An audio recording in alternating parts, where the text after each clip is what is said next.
ಅಂತವ್ರು last vehicle ಬಂದ್ಮೇಲೆ ಸೇರ್ಕೋಬೇಕಾಗ್ತದೆ. ಕ್ರಮ ಸಂಖ್ಯೆ ಕೊಟ್ಟಿದ್ದೀವಿ ನಾವು. ಅದ್ರ ಒಂದು ತಮ್ಮಲ್ಲಿ ವಿನಂತಿಯನ್ನು ಮಾಡ್ತಕ್ಕಂಥದ್ದು, ವೆಹಿಕಲ್ ಇಂದ ವೆಹಿಕಲ್ 20-30 ಅಡಿ ಡಿಸ್ಟೆನ್ಸ್ ಇಟ್ಕೊಡ್ರಿ. ಯಾರು ಓವರ್ಟೇಕ್ ಮಾಡಬಾರ್ದು. ಯಾರನ್ನ ಒಬ್ಬರು ಓವರ್ಟೇಕ್ ಮಾಡಿದ್ರೆ ದಯವಿಟ್ಟು ಅವರನ್ನು ವಾಪಸ್ ಕಳಿಸ್ತೀನಿ ನಾನು. ಯಾಕಂದ್ರೆ ನಾವು ಮೀಡಿಯಾದವರು ನಮ್ಮ ವರ್ತನೆಯನ್ನ ರೆಕಾರ್ಡ್ ಮಾಡ್ತಾರೆ. ಕೆಲವು ಯೂಟ್ಯೂಬರ್ ಹೋಗ್ತಾರೆ ಅಂತ ಹೇಳಿ ಅವರು ಬರ್ತಾರೆ.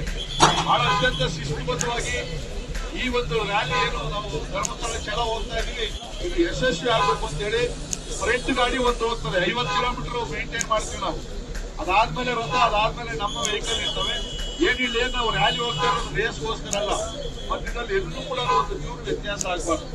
ಆದ್ರೂ ಕೂಡ ನಾವು ನೋಡ ವೆಹಿಕಲ್ ಮುಂದೆ ಹೋಗ್ತಾರೆ, ಅವರೆಲ್ಲ ಸೈಡ್ಗೆ ಹಾಕ್ಸಿರಿ. ಅವ್ರನ್ನ ಅವ್ರು ಯಾರು ಕೂಡ ಮುಂದೆ ಹೋಗಬಾರ್ದು. ಒಂದು ವೆಹಿಕಲ್ ಮುಂದೆ ಹೋದ್ರೆ ವಾಪಸ್ ಕಳಿಸ್ತೀನಿ ನಾನು. ಅವ್ರು ರೋಡ್ ಜಾಮ್ ಮಾಡಬೇಡ್ರಿ. ನಾವು ಅಲ್ಲಿ ಹೇಳ್ತಾ ಇದೀವಿ, ನನ್ನ ಎದುರುಗಡೆನೆ ಬರ್ತಾರೆ. ನಮ್ಮ ಮುಖಂಡರು ಮಧ್ಯ ಮಧ್ಯೆ ಸ್ವಲ್ಪ ದಯವಿಟ್ಟು ಅದೆಲ್ಲ ಮಾಡ್ರಿ. ಇದೆಲ್ಲ ವೆಹಿಕಲ್ ಒಂದರಿಂದ ಒಂದು ಹೋದವರೆಗೂ ನಿಧಾನವಾಗಿ ಬರಲಿ. ಆಂಬುಲೆನ್ಸ್ ವ್ಯವಸ್ಥೆಗಳು ಕೂಡ ಮಾಡಿದ್ವಿ. 2 ಆಂಬುಲೆನ್ಸ್ಗಳಿದೆ. ಯಾರಿಗಾದ್ರೂ ಗಾಡಿಗೆ ಪಂಚರ್, ಏನಾರ ಮೆಕ್ಯಾನಿಕ್ ಪ್ರಾಬ್ಲಮ್ ಆಯ್ತು ಅಂತಂದ್ರೆ ಅದು ಕೂಡ ಲಾಸ್ಟ್ ಅಲ್ಲಿ ವೆಹಿಕಲ್ ಇದೆ, ಅದು ಕೂಡ ಅವರು ಕೂಡ ನೋಡಿ ಬರ್ತಾರೆ. ಹೊರಗಡೆ ನಿಲ್ಲಿಸಬೇಕು, ರೋಡ್ ಕ್ರಾಸ್ ಮಾಡ್ಬೇಕು, ನಿಂತ್ಕೊಂಡು ತಿರ್ಗಾ ವೆಹಿಕಲ್ ಹೊರಗಡೆ ತಿನ್ನಿಸ್ಬೇಡ್ರಿ. ಅಲ್ಲಿ ಶೌಚಾಲಯದ ವ್ಯವಸ್ಥೆ ಇರ್ತದೆ, ಎಲ್ಲ ಕಟ್ಕೊಂಡು 1 ಗಂಟೆ ಅಲ್ಲಿ ನಿಲ್ಸಿರ್ತೀವಿ ನಾವು. ಮತ್ತೆ ನಾವು 10 ಕಾಲಿಗೆ ಬೆಳ್ಳೂರಿಂದ ಹೊರಡ್ತೀವಿ. ಮಧ್ಯದಲ್ಲಿ ಒಂದ್ಸರಿ ಸಾಧ್ಯ ಆದ್ರೆ ಸಣ್ಣ ಪುಟ್ಟ ಕೆಲಸ ಏನಿತ್ತು ಅಂದ್ರೆ ಮಧ್ಯದಲ್ಲಿ ನಿಲ್ಸ್ತೀವಿ. ಯಾರು ಕೂಡ ಲೈನ್ ಅಲ್ಲೇ ಇರಬೇಕು, ಓವರ್ಟೇಕ್ ಮಾಡಬಾರ್ದು. ಅದಾದ್ಮೇಲೆ 2:30 ಒಳಗಡೆ ನಾವು ಧರ್ಮಸ್ಥಳ ರೀಚ್ ಆಗ್ತೀವಿ. ರೀಚ್ ಆದ್ಮೇಲೆ ಅಲ್ಲಿ ನಿಮಗೆ ರೂಮ್ಗಳು ಅಲಾಟ್ ಮಾಡ್ತೀವಿ. ಅಲ್ಲಿ ರೂಮ್ಗಳನ್ನ ತಗೊಂಡು ಒಂದೊಂದು ರೂಮಲ್ಲಿ 3-4 ಜನ ಇರಬೇಕಾಗ್ತದೆ, ಅಡ್ಜಸ್ಟ್ ಆರಾಮಾಗಿರೋದಕ್ಕಲ್ಲ. ಅದಾದ್ಮೇಲೆ ನಾವಲ್ಲಿ ಸಂಪೂರ್ಣದಲ್ಲಿ ಊಟ ವ್ಯವಸ್ಥೆ ಇರ್ತದೆ. ಅಲ್ಲಿ ನಮ್ಮ ಹುಡುಗರ ಸ್ವಾಮಿಯವರು ಇರ್ತಾರೆ. ಒಂದಷ್ಟು ಜನ ಮುಖಂಡರು ಕಳಿಸಿದ್ವಿ ನಾವು ಅಲ್ಲಿ ಎಲ್ಲ ವ್ಯವಸ್ಥೆ ಮಾಡೋದಕ್ಕೆ.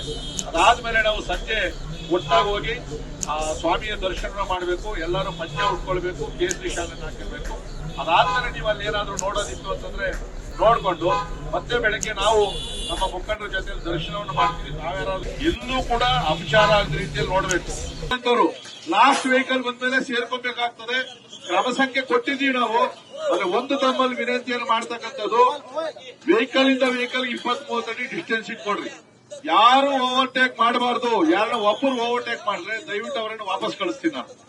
ಯಾಕಂದ್ರೆ ನಾವು ಮೀಡಿಯಾದವರು ನಮ್ಮ ವರ್ತನೆಯನ್ನ ರೆಕಾರ್ಡ್ ಮಾಡ್ತಾರೆ. ಕೆಲವು ಯೂಟ್ಯೂಬರ್ ಹೋಗ್ತಾರೆ ಅಂತ ಹೇಳಿ ಅವರು ಬರ್ತಾರೆ. ಬಹಳ ಅತ್ಯಂತ ಶಿಸ್ತುಬದ್ಧವಾಗಿ ಈ ಒಂದು ರ್ಯಾಲಿ ಏನು ನಾವು ಧರ್ಮಸ್ಥಳ ಚಲೋ ಹೋಗ್ತಾ ಇದೀವಿ, ಇದು ಯಶಸ್ವಿ ಆಗಬೇಕು ಅಂತ ಹೇಳಿ ಫ್ರಂಟ್ ಗಾಡಿ ಒಂದು ಹೋಗ್ತದೆ. 50 ಕಿಲೋಮೀಟರ್ ಮೇಂಟೈನ್ ಮಾಡ್ತೀವಿ ನಾವು. ಅದಾದ್ಮೇಲೆ ರಥ, ಅದಾದ್ಮೇಲೆ ನಮ್ಮ ವೆಹಿಕಲ್ ಇರ್ತವೆ. ಏನಿಲ್ಲ, ನಾವು ರ್ಯಾಲಿ ಹೋಗ್ತಾ ಇರೋದು ರೇಸ್ಗೋಸ್ಕರ ಅಲ್ಲ. ಮಧ್ಯದಲ್ಲಿ ಎಲ್ಲೂ ಕೂಡ ಒಂದು ಚೂರು ವ್ಯತ್ಯಾಸ ಆಗಬಾರ್ದು. ಆದ್ರೂ ಕೂಡ ನಾವು ನೋಡ ವೆಹಿಕಲ್ ಮುಂದೆ ಹೋಗ್ತಾರೆ, ಅವರೆಲ್ಲ ಸೈಡ್ಗೆ ಹಾಕ್ಸಿರಿ. ಅವ್ರನ್ನ ಅವ್ರು ಯಾರು ಕೂಡ ಮುಂದೆ ಹೋಗಬಾರ್ದು. ಒಂದು ವೆಹಿಕಲ್ ಮುಂದೆ ಹೋದ್ರೆ ವಾಪಸ್ ಕಳಿಸ್ತೀನಿ ನಾನು. ಅವ್ರು ರೋಡ್ ಜಾಮ್ ಮಾಡಬೇಡ್ರಿ. ನಾವು ಅಲ್ಲಿ ಹೇಳ್ತಾ ಇದೀವಿ, ನನ್ನ ಎದುರುಗಡೆನೆ ಬರ್ತಾರೆ. ನಮ್ಮ ಮುಖಂಡರು ಮಧ್ಯ ಮಧ್ಯೆ ಸ್ವಲ್ಪ ದಯವಿಟ್ಟು ಅದೆಲ್ಲ ಮಾಡ್ರಿ. ಇದೆಲ್ಲ ವೆಹಿಕಲ್ ಒಂದರಿಂದ ಒಂದು ಹೋದವರೆಗೂ ನಿಧಾನವಾಗಿ ಬರಲಿ. ಆಂಬುಲೆನ್ಸ್ ವ್ಯವಸ್ಥೆಗಳು ಕೂಡ ಮಾಡಿದ್ವಿ. 2 ಆಂಬುಲೆನ್ಸ್ಗಳಿದೆ.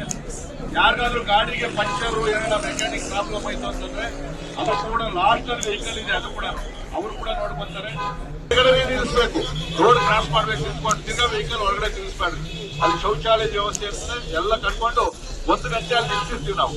ಮತ್ತೆ ನಾವು 10 ಕಾಲಿಗೆ ಬೆಳ್ಳೂರಿಂದ ಹೊರಡ್ತೀವಿ. ಮಧ್ಯದಲ್ಲಿ ಒಂದ್ಸರಿ ಸಾಧ್ಯ ಆದ್ರೆ ಸಣ್ಣ ಪುಟ್ಟ ಕೆಲಸ ಏನಿತ್ತು ಅಂದ್ರೆ ಮಧ್ಯದಲ್ಲಿ ನಿಲ್ಸ್ತೀವಿ. ಯಾರು ಕೂಡ ಲೈನ್ ಅಲ್ಲೇ ಇರಬೇಕು, ಓವರ್ಟೇಕ್ ಮಾಡಬಾರ್ದು. ಅದಾದ್ಮೇಲೆ 2:30 ಒಳಗಡೆ ನಾವು ಧರ್ಮಸ್ಥಳ ರೀಚ್ ಆಗ್ತೀವಿ. ರೀಚ್ ಆದ್ಮೇಲೆ ಅಲ್ಲಿ ನಿಮಗೆ ರೂಮ್ಗಳು ಅಲಾಟ್ ಮಾಡ್ತೀವಿ. ಅಲ್ಲಿ ರೂಮ್ಗಳನ್ನ ತಗೊಂಡು ಒಂದೊಂದು ರೂಮಲ್ಲಿ 3-4 ಜನ ಇರಬೇಕಾಗ್ತದೆ, ಅಡ್ಜಸ್ಟ್ ಆರಾಮಾಗಿರೋದಕ್ಕಲ್ಲ. ಅದಾದ್ಮೇಲೆ ನಾವಲ್ಲಿ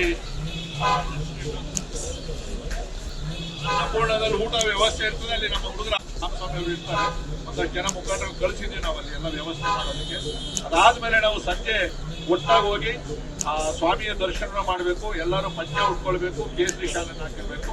ಅದಾದ್ಮೇಲೆ ನೀವು ಅಲ್ಲಿ ಏನಾದ್ರೂ ನೋಡೋದಿತ್ತು ಅಂತಂದ್ರೆ ನೋಡ್ಕೊಂಡು ಮತ್ತೆ ಬೆಳಗ್ಗೆ ನಾವು ನಮ್ಮ ಮುಖಂಡರ ಜೊತೆ ದರ್ಶನವನ್ನು ಮಾಡ್ತೀವಿ. ನಾವ್ಯಾರಾದ್ರೂ ಎಲ್ಲೂ ಕೂಡ ಅಪಚಾರ ಆಗದ ರೀತಿಯಲ್ಲಿ ನೋಡ್ಬೇಕು.